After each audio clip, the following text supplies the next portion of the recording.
কৌরব পাণ্ডবের সংগ্রাম চলবে সমগ্র করাচাপক সংকলন অবলম্বনে করছি।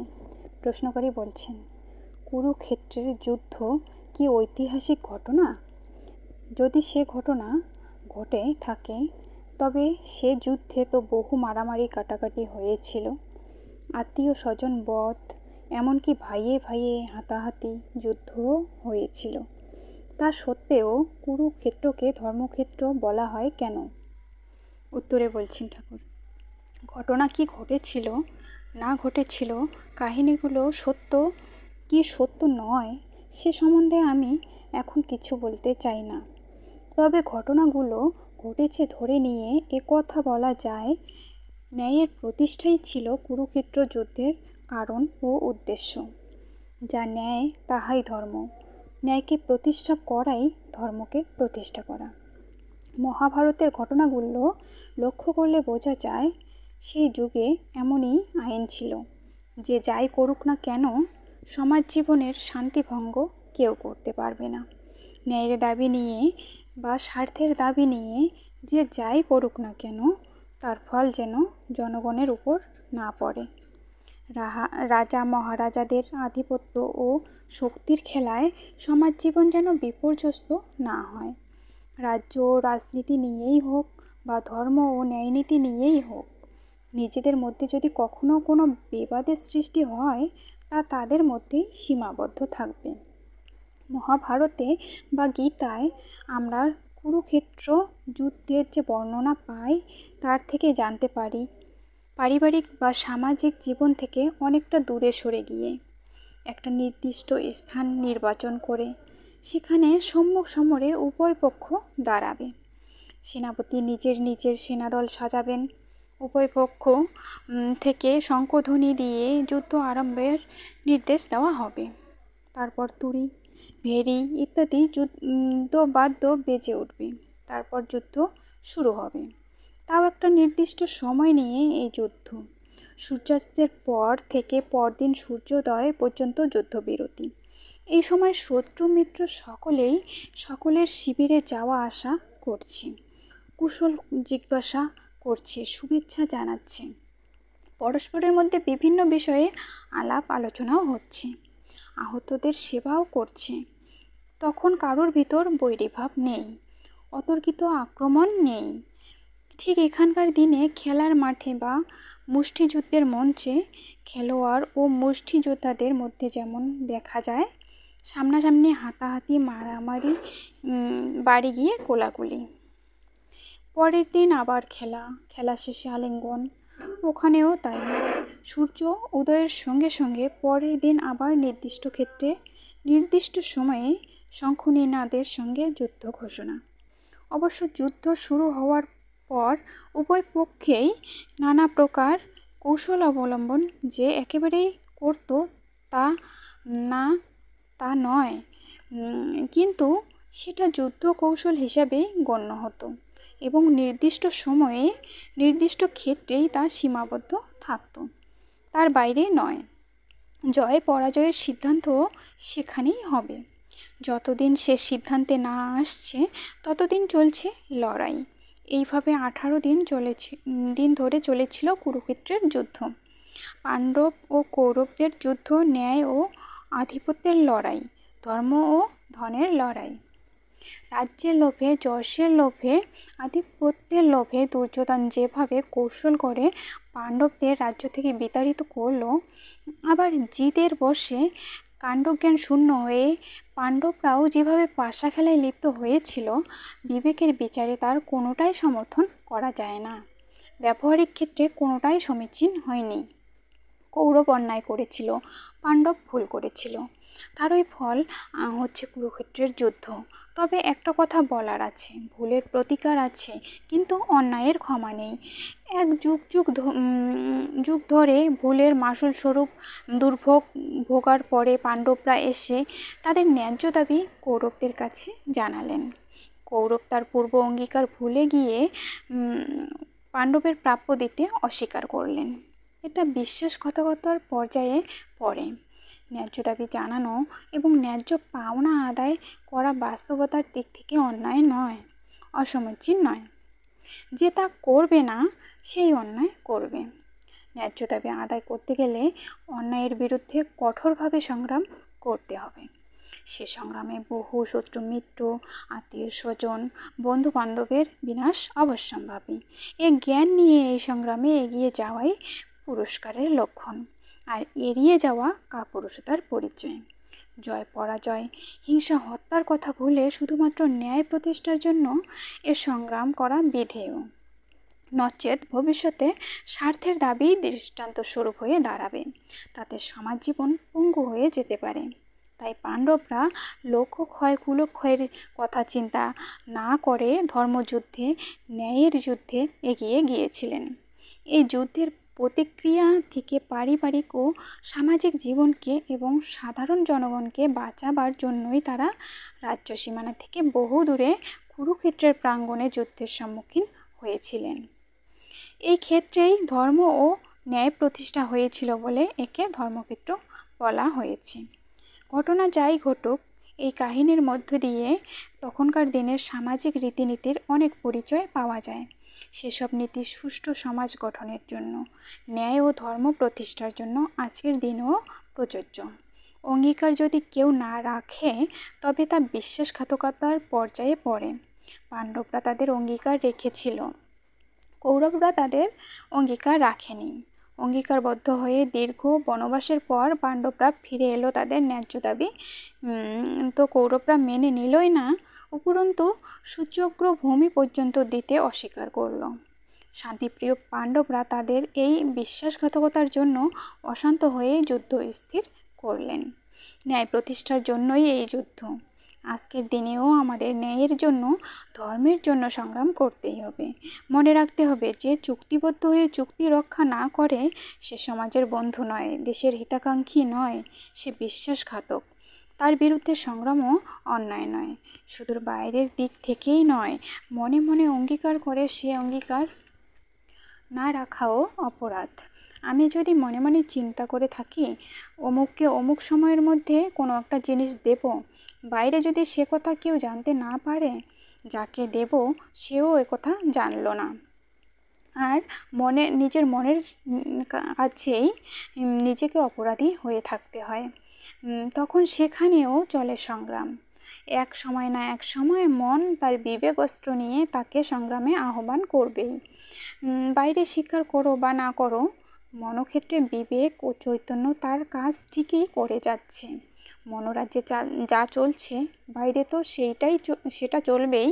আজকের দিনে কি দেখতে পাচ্ছি, দেশে দেশে মন্ত্রীতে চুক্তিপত্র সই করা হচ্ছে, তারপর সে পত্র কোথায় তলিয়ে যাচ্ছে? নির্বাচনের আগে যে অঙ্গীকার দেওয়া হচ্ছে, নির্বাচনের পর সে সব কোথায় ভেসে যাচ্ছে? কুরুক্ষেত্র কাণ্ড যদি বাধে তবে কাউকেই দোষ দেওয়া যায় না, ব্যক্তি বিশেষকে অপরাধী করা যায় না। এ অপরাধ আমাদের সকলের। সে যাই হোক, এ কথা এখন থাক। মহাভারতের কাহিনীকে যদি রূপক বলে ধরে নেই, তবে চিন্তা করতে হবে এই রূপকের আসল রূপটা কী, কুরুক্ষেত্র রূপকের স্বরূপটা কী। ইতিহাস কি বলে আমি তা জানি না। কুরু নামে কোনো ব্যক্তি আদৌ ছিল কি ছিল না, এক্ষেত্র তারই রাজত্ব সীমাও বা জমিদারি কি না তাও আমি জানি না। সে ইতিহাস তোমরাই জেনে নিও। আমি মনে করি কুরুক্ষেত্র কথার অর্থ ক্ষেত্র, কুরু অর্থাৎ ক্ষেত্র প্রস্তুত করো। কীরকম ক্ষেত্র তৈরি করবে? যে ক্ষেত্রে অপর্যাপ্ত ফসল ফলবে, যার ফল ও ফসলের সকল জীব স্বর্গসুখ প্রাপ্ত হবে। এরকম ফসল ফলাতে হলে সর্বপ্রথম চাই সূর্যকিরণ। যে ক্ষেত্রে সূর্যকিরণ পর্যাপ্তভাবে পড়বে তাহাই কুরুক্ষেত্র। যে ক্ষেত্রে তোমার কর্ম সম্পাদিত হচ্ছে সেই কর্মক্ষেত্রেই কুরুক্ষেত্র। কুরু শব্দের সঙ্গে কর্ম ও কিরণ শব্দ দুটির ধ্বনিগত মিলেই জানিয়ে দিচ্ছে প্রত্যেকটি শব্দ সম্বন্ধযুক্ত। আর একটি কথা বিশেষভাবে চিন্তা করতে হবে, সূর্যকিরণ যদি সরাসরি এসে কোথাও পড়ে তবে কিন্তু সবসময় সৃজনমূলক কাজ হয় না, বরং সমস্ত কিছু জ্বলে পুড়ে মরুভূমিতে পরিণত হয়। তাই আগে কর্মক্ষেত্রে ব্যবহার করতে হলে সংবরণ করে নিয়ে আসতে হবে, তবেই সেটা ফলপ্রসূ ও কার্যকরী হবে। অতএব এক্ষেত্রে সূর্যকিরণকে সংবরিত করে কর্মে প্রয়োগ করা হচ্ছে, সেই ক্ষেত্রই কুরুক্ষেত্র। কর্মই ধর্ম, তাই কুরুক্ষেত্র ধর্মক্ষেত্র। কুরুক্ষেত্রের ঘটনাকে যদি কাল্পনিক কাহিনী হিসেবে ধরে নেওয়া হয় তবে প্রশ্ন জাগতে পারে, এই কাল্পনিক কাহিনী কি শুধুই সাহিত্য, না এর পশ্চাতে কোনো দর্শন আছে? এ প্রশ্নের উত্তরে যুক্তিসঙ্গত ও বিজ্ঞানসম্মত দুইটি ব্যাখ্যা দেওয়া যায়। একটি দেহতত্ত্বের দিক থেকে, অপরটি প্রকৃতি তত্ত্বের দিক থেকে। প্রকৃতির প্রকৃত তত্ত্ব যদি বিশ্লেষণ করো তবে দেখবে প্রকৃতির রাজ্যে গঠনাত্মক অণুপরমাণু এবং ধ্বংসাত্মক বীজাণু ও জীবাণু সর্বদাই সংগ্রাম করে চলেছে। ধ্বংসাত্মক বীজাণুগুলি কিন্তু সংখ্যায় ও শক্তিতে কম নয়। তা সত্ত্বেও প্রকৃতির এমনই রহস্য, গঠনাত্মক পঞ্চভূতের অণুপরমাণুর একত্র সমাবেশে ও সহযোগিতায় সৃষ্টি সর্বদাই রক্ষা পেয়ে আসছে। এরা যেন পঞ্চপাণ্ডবের মতো সদাই প্রকৃতির প্রকৃত ধর্মকে ধারণ করে আছে। পঞ্চপাণ্ডব পঞ্চভূতেরই প্রতিনিধি। এদের প্রতিটি নাম এবং মূল উৎসকে যদি বিশ্লেষণ করো তবে দেখবে তারা সকলেই প্রকৃতিজাত কতগুলো গুণের সমষ্টি, যার দ্বারা প্রকৃতির প্রকৃত ধর্ম রক্ষা পাচ্ছে। পঞ্চদেবতা এদের পিতা। কে এই পঞ্চদেবতা? যুধিষ্ঠির, যুদ্ধে যিনি স্থির, তিনি হচ্ছেন ধর্মপুত্র। ধর্মের আবার পুত্র কি? ধরিত্রী ধর্ম। ধরিত্রীর গুণ যুধিষ্ঠিরে বর্তমান। তিনি সত্য, ন্যায়, ক্ষমা, ধৈর্যের প্রতীক। অর্জুন, অরিকে যিনি জয় করতে সক্ষম, তিনি ইন্দ্রপুত্র। পুরাণে বলেছে ইন্দ্র হচ্ছে মেঘ, বজ্র, বিদ্যুতের দেবতা। সুতরাং অর্জুন হচ্ছে এই সব প্রাকৃতিক শক্তির প্রতীক, যার দ্বারা ওই সব প্রকৃতিজাত বিরুদ্ধ ধ্বংসাত্মক অসংখ্য শক্তিগুলোকে অনায়াসে তীরবিদ্ধ করা যায়। পবনপুত্র, ভীম শারীরিক শক্তির প্রতীক। ধর্মরক্ষায় দৈহিক শক্তিরও প্রয়োজন আছে, কিন্তু সে শক্তির সঙ্গে অশ্বিনী কুমার দ্বয়ের পুত্র নকুল সহদেব এর শক্তিকেও মিলিত করতে হবে। সে শক্তিগুলি কি? সহজাত দেবশক্তি, যার কুল নাই, কিনারা নাই, যা সূর্য থেকেই সৃষ্ট, যার মধ্যে সূর্যের অনন্ত তেজধারা প্রবাহিত। অশ্বিনী কুমার সূর্যের অশ্বসদৃশ তেজধারার প্রতীক। নকুল সহদেব সেই তেজেরই প্রতিনিধি। এইভাবে মহাভারতের মূল চরিত্র ও তাদের নামগুলি যদি শুধু বিশ্লেষণ করে যাও তবে দেখা যাবে প্রায় প্রত্যেকেরই পিতা হয় অগ্নি, না হয় সূর্য, না হয় বরুণ, না হয় ক্ষিতিয়ব তেজ ইত্যাদি বিভিন্ন প্রাকৃতিক শক্তি। এই সকল শক্তি মিলিত হয়ে বোম অর্থাৎ মহাকাশে হয়েছে। বোম অর্থাৎ মহাকাশে তাকেই কৃষ্ণ রূপে বর্ণনা করা হয়েছে। কৃষ্ণ অর্থাৎ কালো, ঘোর অন্ধকার রূপে মহাশূন্য, যাকে বর্ণনায় আনা যায় না। তাতেই এই সকল শক্তি নিত্য বিরাজিত। প্রকৃতিজাত শত শত বিরুদ্ধ শক্তিগুলিও এই কৃষ্ণরূপী মহাশূন্যেই অবস্থিত। এক প্রকৃতি থেকে সকলে জাত, একই স্থানে তারা বিবর্জিত, একই আকর্ষণে তারা বিবর্তিত। তাই তারা কৌরব ও পাণ্ডবদের মতোই সহোদরতুল্য। দেহতত্ত্ব ও আত্মতত্ত্বের দিক থেকে যদি ব্যাখ্যা করি তবেও দেখবে মহাভারতের কাহিনী বিভিন্ন রূপের মাধ্যমে দেহ ও মনের ভিতর যে সব জটিল ক্রিয়াগুলি ঘটছে তারই বিশ্লেষণ করে গেছে। যে পঞ্চভূতের দ্বারা জীবজগৎ গঠিত, প্রতিটি জীবে সেই পঞ্চভূতের বিভিন্ন গুণ বা ধর্মগুলি নিত্য বিরাজিত। এই বিভিন্ন গুণগুলির মধ্যে সত্য, রজ, তম এই তিন গুণ বিশেষভাবে ক্রিয়াশীল। এই ত্রিগুণ জীবমাত্রেরই সহজাত ধর্ম। এই ত্রিগুণের ক্রিয়া প্রতিক্রিয়ার ফলেই প্রতিটি জীব গতিশীল ও সৃষ্টিশীল হয়েছে। এই গুণত্রয়ের জন্যই জীবজগৎ জঙ্গম ও পরিবর্তনশীল হয়েছে। প্রতিটি জীবেই এই তিনটি গুণ বিরাজমান এবং কম বেশি প্রভাবশীল। সত্যগুণের প্রভাবে জীব হৃদয়ে সত্য, ভক্তি, দয়া ও ক্ষমার আধার হয়। ফলে জীব শান্ত, সৌম্য, সংযমী, জ্ঞানী, নির্মল ও আনন্দময় হয়। রজগুণের প্রভাবে দেশ, অহংকার, দাম্ভিকতা প্রভৃতি সৃষ্টি হয়। তৃষ্ণা, বাসনা, লালসা রজগুণের লক্ষণ। তমগুণের প্রভাবে জীব অলস ও মোহমগ্ন হয়। অলসতা, অজ্ঞানতা, ভ্রান্তি, নিদ্রা তমগুণের লক্ষণ। সত্যগুণ সর্বদাই জীবজগৎকে আনন্দময় জগতে চালিত করে। রজগুণ কর্মময় জগতে চালিত করে, আর তমগুণ জীবের শক্তি ও সৎ ইচ্ছাকে অন্ধকারাচ্ছন্ন করে। দেহক্ষেত্রে এই 3 গুণের প্রতিক্রিয়াই হলো কুরুক্ষেত্রে কৌরব পাণ্ডবের সংগ্রাম।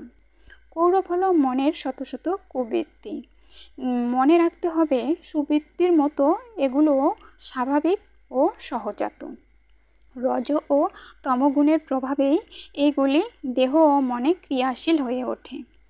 পাণ্ডবরূপী সুবৃত্তিগুলি সর্বদাই সচেতনতার শিখরে থেকে এই কুবৃত্তিগুলিকে দমন করে দেহ ও মনকে জ্ঞান ও আনন্দের আলোক পথে নিয়ে যাওয়ার চেষ্টা করছে। মাঝে মাঝে অবশ্য মনের শত শত কুবৃত্তির কলকৌশলে এই সুবৃত্তিগুলিকে দমিয়ে থাকতে হয়। পাণ্ডবদের অজ্ঞাতবাসের মতো তখন তারা সমূহ জাপ্য থেকে ভেতরে ভেতরে কাজ করে যায়। সময় মতো আবার তাহা দেহ ও মনকে বিবেকের অস্ত্রে শাসন করে সত্য, সুন্দর ও মঙ্গলের পথে, ন্যায় ও ধর্মের পথে নিয়ে চলে। এই টানাপোড়েন সবসময় চলছে। ছেলেবেলায় জোকারদের কৌতুক খেলা দেখেছিলাম, সেই কথাই স্মরণ হচ্ছে। একটা নিচু গর্তে কিছু ধন সঞ্চিত ছিল। একটা বড় ড্রাম দিয়ে সেই গর্তের মুখ ছিল ঢাকা।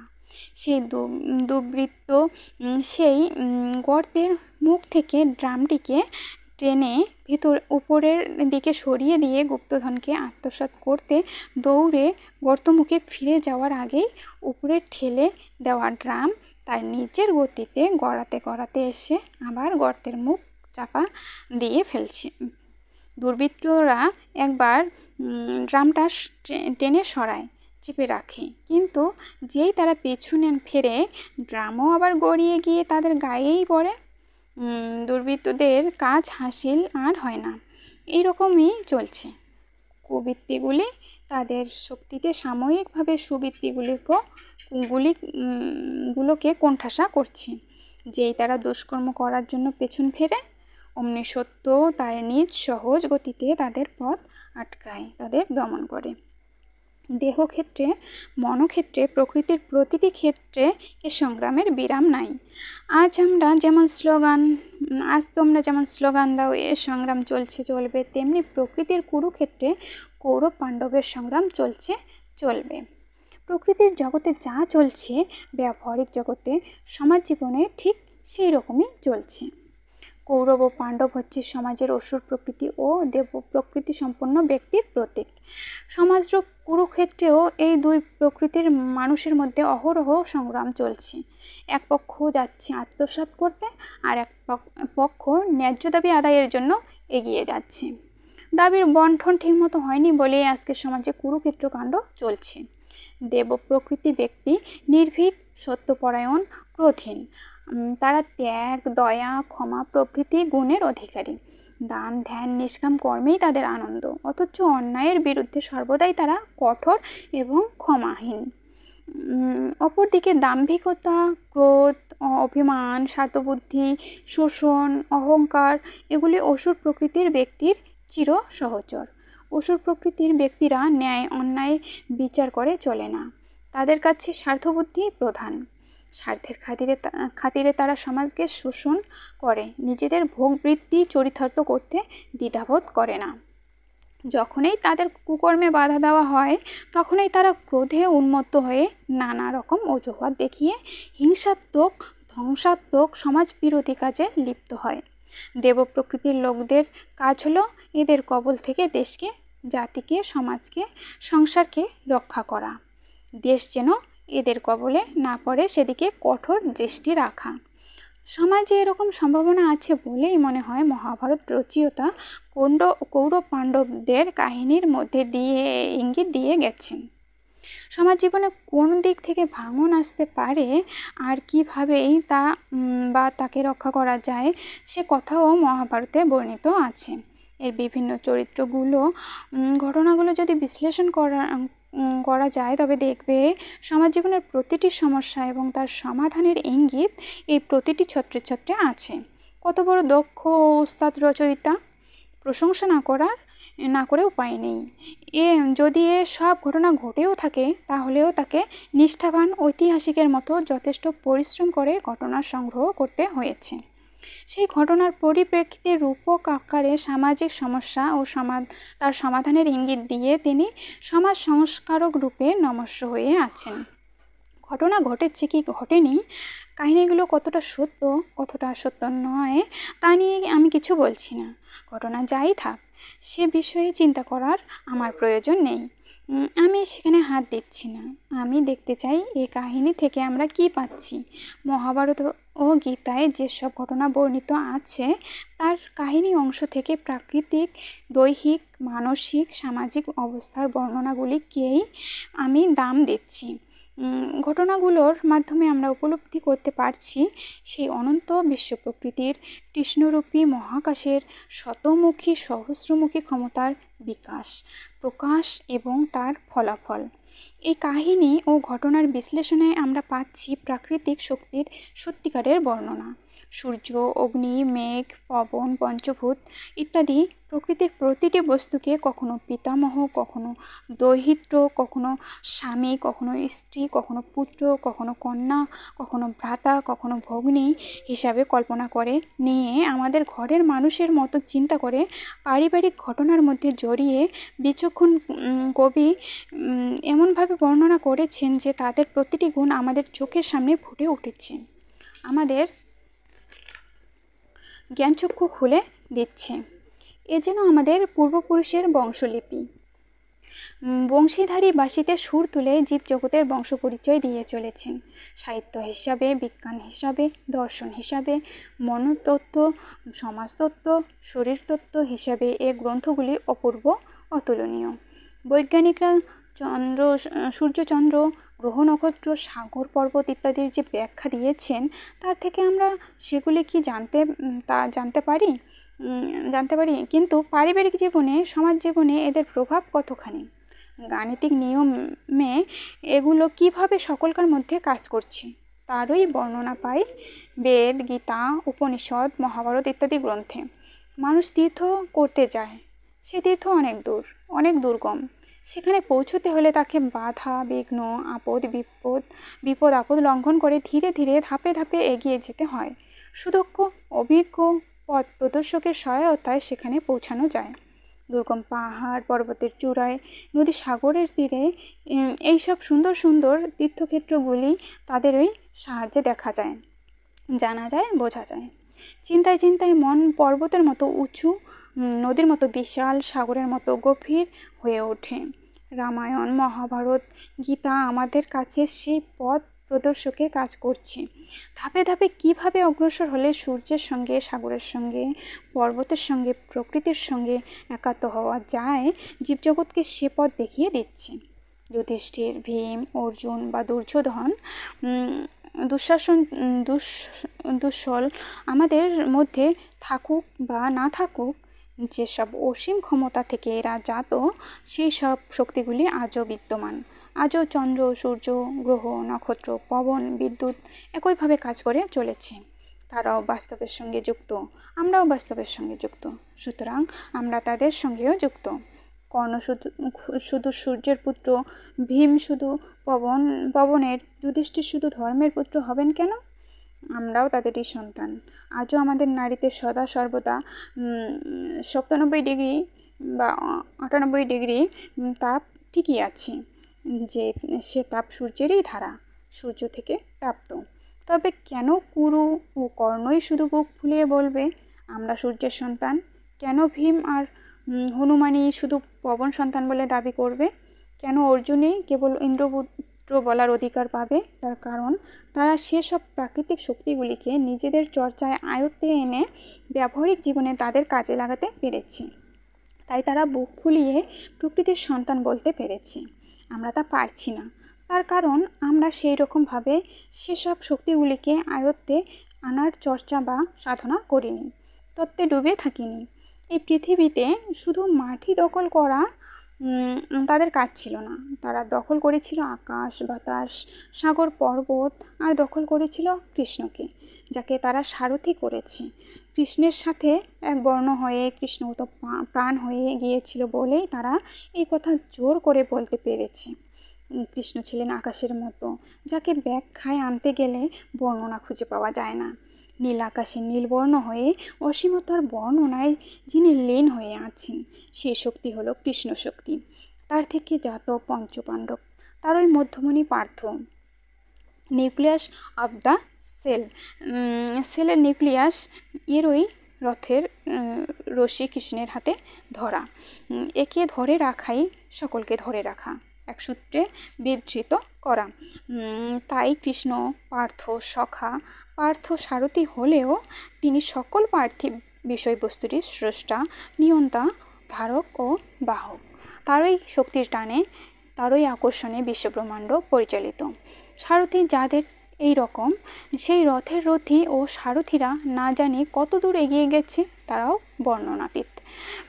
ইন্দ্র, বরুণ, সূর্য, সাগর, পবনদের প্রভাবে তারা যদি কৃষ্ণগত প্রাণ হয়ে থাকে, আমরাও তো সেই একই প্রভাবে, একই শক্তির দ্বারা সৃষ্ট, তাদের সাথে যুক্ত, তাদের দ্বারাই প্রভাবিত। আমরা তবে কেন তাদের মতো হব না? বিশ্বব্রহ্মাণ্ডে প্রতি জীবের মধ্যেই ওই শক্তির ধারা প্রবাহমান। সেই ভাব, সেই চিন্তা নিয়ে জীবনের গতি ওদের মতোই হয়ে যাবে। আমরা ভুলে আছি যে আমরা প্রকৃতির সন্তান। সিংহ শাবক যেন ভেড়ার দলে মিশে সিংহত্ব বিস্মৃত হয়েছে, কুকুর দেখলে পলায়ন করে, কিন্তু সত্যই তো আর ভিতরের সিংহত্ব নষ্ট হয়ে যায়নি। এক ফোঁটা রক্তের স্বাদে তার সিংহত্ব আবার জেগে ওঠে। আমরাও আজ সংস্কারের বশে ভেড়ার দলে পড়ে ভেড়ামাফিক হয়ে গেছি। আমাদের ভেতরের প্রকৃত শক্তি আজ সংস্কারে আচ্ছন্ন। এক বিন্দু তত্ত্বসুধায় তা আবার জেগে উঠবে। কুরুক্ষেত্রের ঘটনা আমাদের সেই তত্ত্ব কথাই জানিয়ে দিয়ে জাগিয়ে তোলার চেষ্টা করেছে। শুধু কি লিখিত গ্রন্থই এই কাজ করছে? অলিখিত গ্রন্থ প্রকৃতির পাতায় তাকিয়ে দেখো, সেখানেও সেই একই কথা, একই ডাক শুনতে পাবে। প্রকৃতি তার বিভিন্ন রূপে বিভিন্নভাবে রক্তের স্বাদ জানিয়ে দিয়ে আমাদের সিংহত্বকে জাগিয়ে তোলার চেষ্টা করছে। আমরা অন্ধ হয়ে পূর্ব পরিচয় বিস্মৃত হয়ে পড়ে আছি। সন্তান হারিয়ে পিতা মাতার ব্যাকুলতা, তাদের আকুল ডাক, তাদের ক্রন্দন, তাদের স্নেহের ভর্ৎসনা সবই প্রকৃতির বিভিন্ন রূপের মধ্যে ফুটে উঠেছে।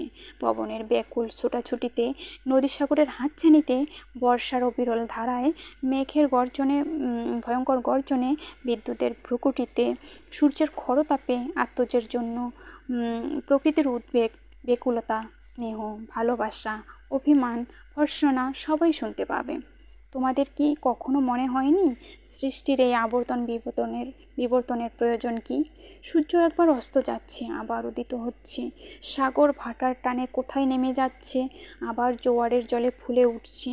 নদীতে কখনো মরুভূমির চর, কখনো দুকুলপ্লাবী বন্যা, পাহাড় পর্বত ভূমিকম্পে বিধ্বস্ত হয়ে পড়ছে, আবার প্রাকৃতিক অন্য কোনো কম্পনে মাথা চাড়া দিয়ে উঠছে। ঋতুচক্র ঘুরে ফিরে আসছে।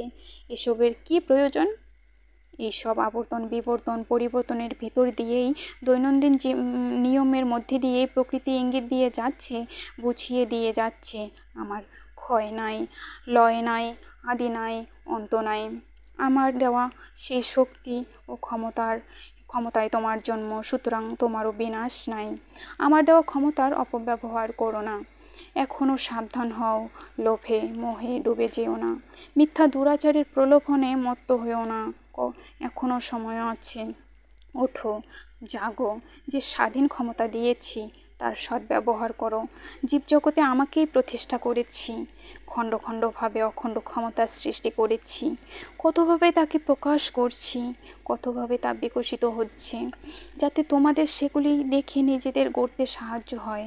তোমরা সেসব দেখে শুনে বুঝে একে অপরের সঙ্গে সৎভাবে মিশে থাকবে, সেটাই আমি চাই। গীতায় অনন্ত কৃষ্ণ শান্ত পার্থকে সে কথাই জানিয়ে দিচ্ছে। তোমরাও একথা ভুলো না। সমাপ্ত।